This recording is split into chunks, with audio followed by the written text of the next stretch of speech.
شب قدر بڑی مبارک رات ہے اور اس کی بہت فضیلت ہے، لہٰذا ہر مومن کو چاہیے کہ شب داری کرے،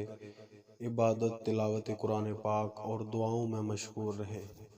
چونکہ شب قدر ماہ رمضان کی 21، 19 اور 23 رات سے باہر نہیں ہے،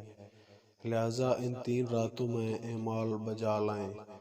اور 3 راتوں میں غسل سنت موقدہ ہے۔ حضرت محمد صلی اللہ علیہ وآلہ وسلم کا فرمان ہے،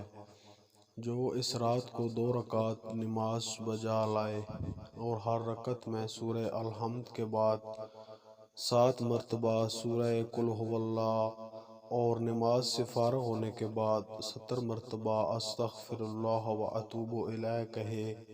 تو اپنی جگہ سے نہ اٹھے گا کہ اللہ پاک اس کو اور اس کے ماں باپ کو بخش دے گا اور ثواب کثیر عطا فرمائے گا۔ حضرت امام باقر علیہ السلام کا فرمان ہے کہ ان راتوں میں قرآن مجید کھول کے اپنے سامنے رکھے اور یہ دعا پڑھے، اللہم انی اسألک بکتابک المنزل وما فیہ وفیہ اسمک الاکبر واسماؤک الحسنی ویخاف